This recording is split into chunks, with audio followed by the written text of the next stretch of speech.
Coartem is the first ACT pre-qualified by the WHO. And what happened is that first, almost no government was interested to buy the drug, and we saw no pickup. But then WHO changed the policy, and then we saw a change in behavior, and some governments, like Zambia, for example, placed some orders. I'm quite happy to note that the global community have actually risen to this challenge. For Zambia, we are at a level where we are actually scaling up the provision of Coartem to all the districts. And everybody in the districts is very, very excited to see a new drug, a new wonder drug, in inverted commas, which is providing relief to the citizens. Dozens of countries started to use donor funds to buy ACTs, rapidly increasing the demand for artemisinin. We saw something we didn't expect, which was that suddenly the projections of drugs, the amounts of drug which would be needed of Coartem increased, and we simply could not produce so much because there was not enough raw materials from the plant, because it's an extract from a natural plant. At first to plant it, have the seeds, plant it, grow it, harvest, extract, and then produce, and then etc. It's a long cycle. These days, to meet the demand for ACTs is a formidable challenge. The artemisinin derivatives need to be co-formulated with other drugs to create ACTs and then delivered to clinics in Africa. The manufacture of ACTs is highly dependent on the timely delivery of Artemisia annua and artemisinin arriving from both China and Africa. Thousands of farmers across China are now growing and harvesting Artemisia annua.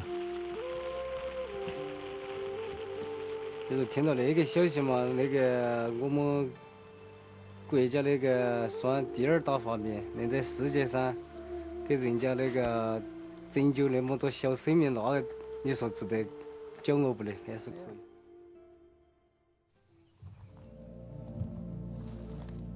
Although Artemisia annua traditionally grew in China and Vietnam, today new plantations and factories have been established in Africa. Effective drugs to battle malaria are desperately needed in Africa's rural centers. The clinics in these areas are the only access points people have to conventional Western medicine.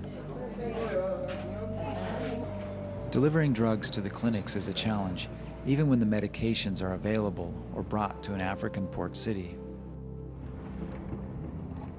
Africa's weak infrastructure stands squarely in the way of distribution. It is fundamental in the health education, the education overall, but the health education of people, and then make sure people get access. Drugs are available, but they need to reach the patients.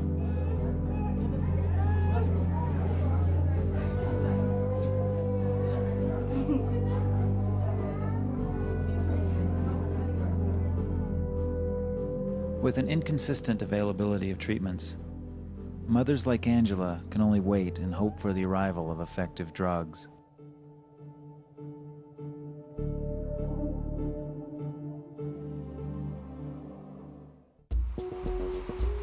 While the complexities of distribution remain, there is a new fear: resistance to the only effective therapies available, those that are artemisinin-based. With regard to the artemisinin drugs and resistance, I think one of the key things, though, is that there's still a lot of what we call monotherapy. That's just artemisinin without combination on the marketplace, and that's a serious threat to this class of drugs. Malaria experts fear that ongoing use of artemisinin monotherapies may lead to resistance to all ACTs. No matter how effective these drugs, most of the cases, unless you have to combine the different drugs, chance for drug resistance is going to emerge very quickly. In September of 2005, the WHO called on governments to use artemisinin correctly in combination therapies. Then, in January of 2006, the agency officially requested that pharmaceutical companies across the globe stop distributing and selling artemisinin monotherapies. Once we lose artemisinin, basically we are dead. And this is the most effective variable drug at this moment. And if we lose that, it will take at least next 10 years the new drug will emerge.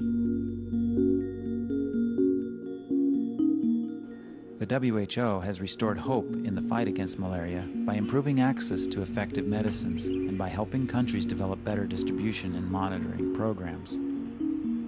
While Artemisia farmers in China and Africa worked to maintain a much-needed supply line of raw materials, a production plant in Suffern, New York ran 24 hours a day during the ramp-up phase in 2005 to meet the demand for critically needed ACT drugs. Our ramp up here at Suffern, I know the batch sizes have increased incredibly, and like I said, we're planning to put out of this site about 20 million of these by the end of the year, and we just started. The round-the-clock production of Coartem represented a near 10-fold increase from 3.6 million treatments in 2004 to 33 million treatments in 2005, with 62 million treatments then delivered in 2006. We're hoping that everyone will be able to get Coartem that needs it. The vast complexities of this disease continue to challenge the global efforts in the fight against malaria. Drugs to cure malaria now exist, but still not all patients are getting them. The primary task ahead is to solve distribution and education problems. Through the continuing efforts of people on 4 continents, some patients are lucky. Angela finally receives a much-needed treatment for her daughter Charita.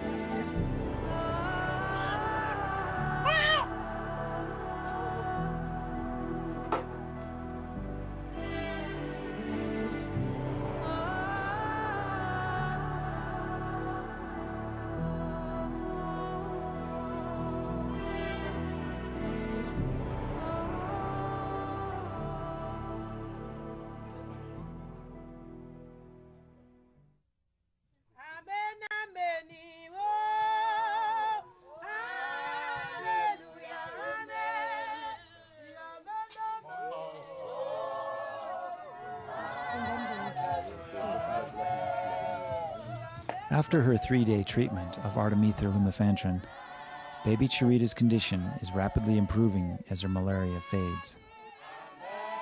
While many continue to battle malaria, baby Charita is among the fortunate few that prove malaria can be defeated.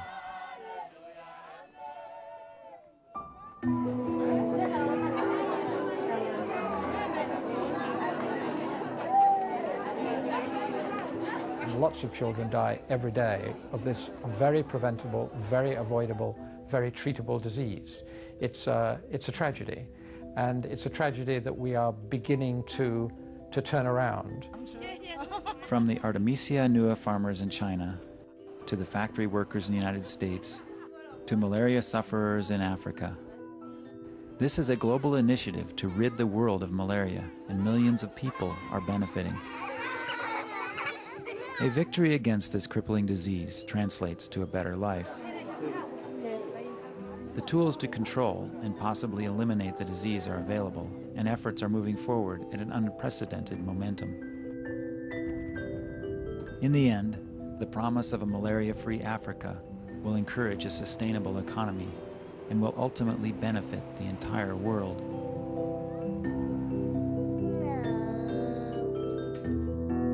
From now on, the message is one of hope.